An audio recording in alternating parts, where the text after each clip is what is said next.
Time now for the voice of the land on the Big Play Network with your hosts, Kevin Arnold and Always Positive Jay. We're going to talk about a fun team in this town. We mentioned them a little bit at the start. They got a 114-100 win against the Lakers, but who isn't beating the Lakers these days? They can't shoot the ball from the outside. But a team that's won 8 straight, could have won the opener, had a playoff atmosphere up in Toronto. Gabb, I'm sure it's been fun. Have you been to some of the games yet this year? Me and Gabb went to a game together. Oh, you did? The game that game, who did we just play? The Celtics game. She was there. Oh, man. Yeah, that was awesome. All right, guys, tell me what that atmosphere was like. Because we know the Celtics are one of those highly touted teams that they're in the upper echelon of the East, and to beat them twice and to have a playoff atmosphere at home, what was that like to kind of have that back in Cleveland again? I mean, towards the end of last year, it was feeling like that too, Mm-hmm. but I feel like every single game is going to be like that. It was awesome. It was loud. It reminded me of the Crowd was LeBron crazy. era. Mm-hmm. It was Yeah, definitely people are loud. excited. See, I'll know when that feeling is back all the time here, when even the games that you expect to win, the teams that come in here that are at the bottom of the league, those arenas are still going crazy and they're still full. I was at the game against the Magic, and it had that, people on their edge of their seat, I want to get up, I want to get into it, but it's the Magic. I feel like the Cavs have just enough talent to beat them type thing, and it was still back and forth. It's early. They got young guys on that team. I think Banchero, who's going to be the top rookie in this class, but it was we want to be that old 20,005, 62, whatever, however many used to be in there. Now it's 18,000. We want to be that crowd again, but can we yet? It was almost like people were questioning, can we be that rowdy crowd no matter who we're facing? Well, they were rowdy for that Celtic team. I can imagine. Yeah, that's for sure. We actually, Brad Stevens' family had the suite directly right behind us. He was in there. We didn't say anything to him, but still kind of cool to see him. Oh man, Brad Stevens, him coaching Butler and beating up on Cleveland State when I was going there, that always sucked. Yeah, I mean that dude is a basketball genius, but I'm glad he's not coaching the Celtics anymore. That's for sure. I'm glad. Yeah, I guess they are too, because it doesn't matter who they're putting out there, as long as it's not Brad Stevens coaching the team. It seems like they're having success, and somehow Jaylen Brown and Jason Tatum have found that rhythm. But hey, Cavs are off to a great start. Is it surprising anyone how easily Donovan Mitchell is fitting in, and they don't even feel like they've scratched the surface of what they can do yet? I mean, I thought it was going to work out as soon as it happened. I was like, yeah, that's awesome. This is going to be great for the team. He's a really good player. Seems like a nice, fun guy that's going to fit. Because, the Cavs, they're a cute little fun team. You know what I mean? Yeah. They're not. Did you? I don't know. They're cool. Did you see the video after the game today on social media? The junkyard dog. Yeah. Mm-hmm. So people that haven't seen it, and if you're tuning in or just watching or listening to the audio on Google, Spotify, or Apple, got to get these plugs in there all the way throughout the show. But if you haven't seen it yet, JB Bickerstaff always gives out the junkyard dog chain after the Cavs win. Who is that guy that got down and dirty, got on the floor burns? The last game, the entire team got the junkyard dog chain. Today, he goes to grab it. It's not in the case. Kevin Love has the chain in his hand, and he goes, you know what? We're giving it to J.B. Bickerstaff today after that halftime speech, because you already know when J.B. in game 3 or 4 is losing his voice and the team is losing at halftime and they're talking about halftime speeches, that guy gives everything he has. I don't even know how he has a voice at the end of these games. I mean, yeah, everything he does has been great. Everything. It's been great. The thing about that video I absolutely loved is you could see every single person on that team is playing for JB. Yeah. They love him.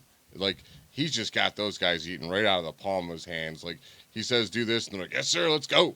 And I absolutely love this team. They're just so much fun to watch. They have emotion. The one thing we've wanted from the Browns for so long, I get that Kevin Stefanski is an even keel guy, but even keel only can go so far. You are in professional sports. You are supposed to show emotion. I need this halftime speech, because after the halftime, they interviewed Luke Walton. He even mentioned, he goes, All I know is, man, coach just gave a hell of a halftime speech. Like, all right, I need to hear this. Like, Right, every can we day get a before I recording? start need to work, know. I just want to start it off with JB Bickerstaff halftime speeches from now on. I need Well- to start my days. I mean, I can probably paraphrase for you. The Lakers are ass. I don't know what you guys are doing out here. You're giving up 65 points in the first half to this team. Yeah.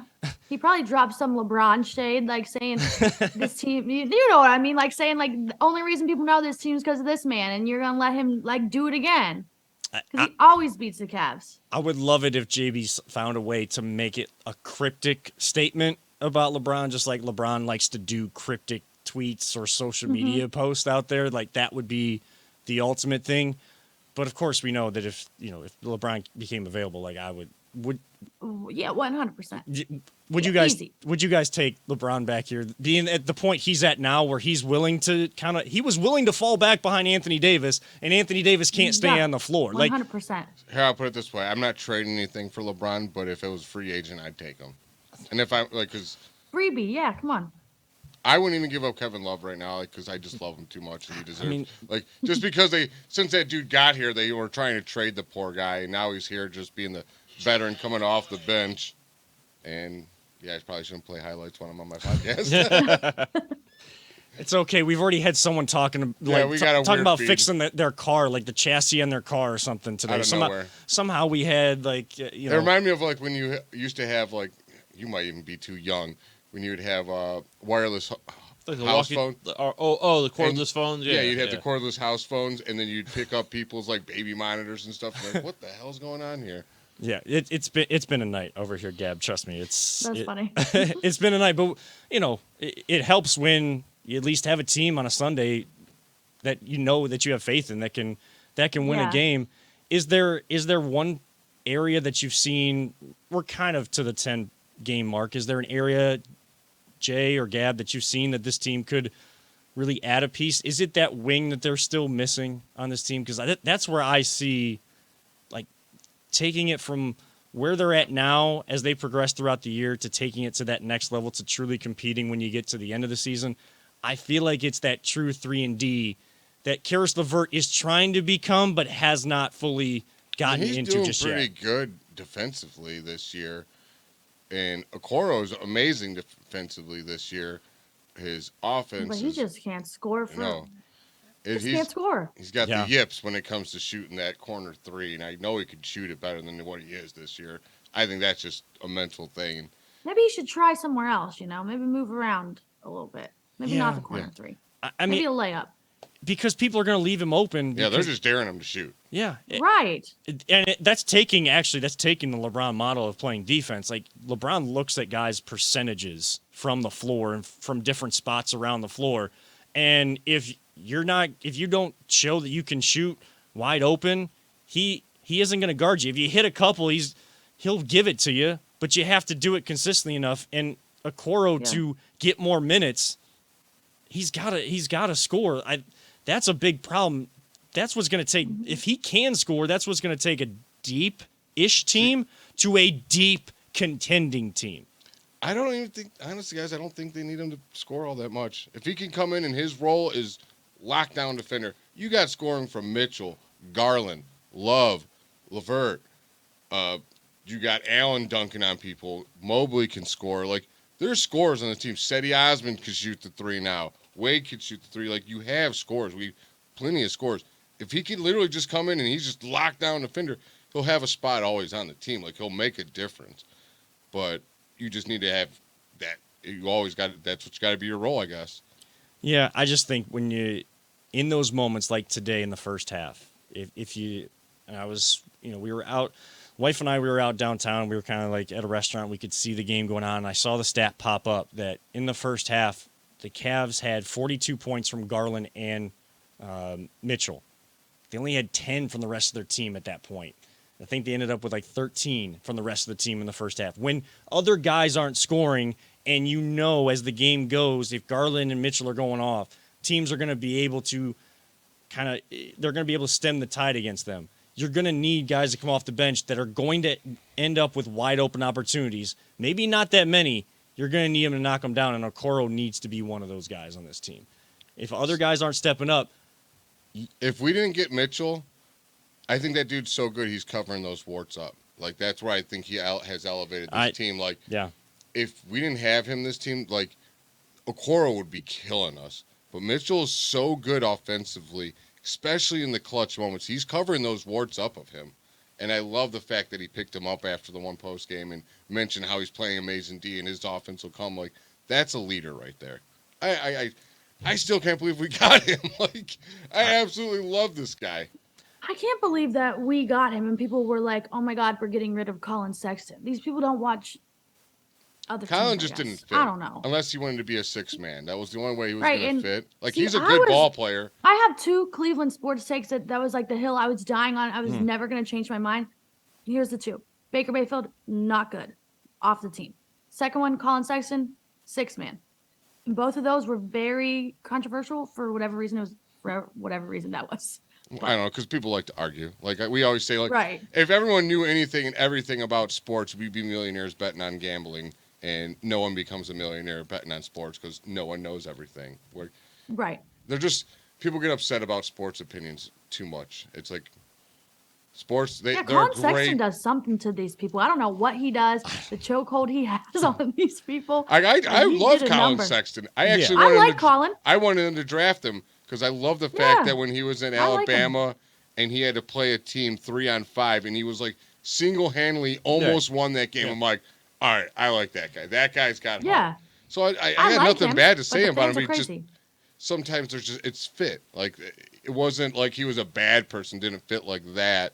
His just style of game is a 6-man, and he's flourishing in Utah. Like, Lauri Markkanen, good for him. He's doing great there. Like, I have no problem with those guys. I root for him, but yeah, he just wasn't gonna. I don't think a fit next to Garland. Here's what I'll say about my thoughts on Colin Sexton. Like, I was a guy that liked Colin Sexton. Maybe I didn't go to bat for him against people that didn't like him. I understood why people didn't like him. But if you have a chance he's a piece to use to get a talent like Donovan Mitchell, you do that every day of the week. As much as I like the guy, like I'm not going to. Here's the difference. I'm not going to deny getting Donovan Mitchell when you're basically only getting rid of Colin Sexton and not breaking up any of the rest of the core of this team, and you're seeing how important that was. I think, to your point, Jay, about Colin being like that guy that was 3-on-5 at Alabama and taking on a bunch of, taking on that situation and helping them win and everything, he may have been a guy that was trying to take on too much just on himself and not fitting in. Because if you see this junkyard dog chain being given to the coach and everybody's jumping on him, everybody's buying into what J.B. Bickerstaff is telling them, if they got rid of him, I feel like there was part of him that wasn't buying into that, and he was still trying to do too much. He was trying to be the guy after the guy left. It's always hardest to be the guy after that guy leaves. When LeBron left again, Colin Sexton was the next guy drafted. Well, here's the difference between these two right here. Try to It's take too simple. much of that on himself. One guy right now he'll be mentioned for MVP. The other guy's going to get mentioned for 6th Man of the Year. Both are great awards. One's the better award. And one's the talent you'd rather have on your team because it's going to bring everything together.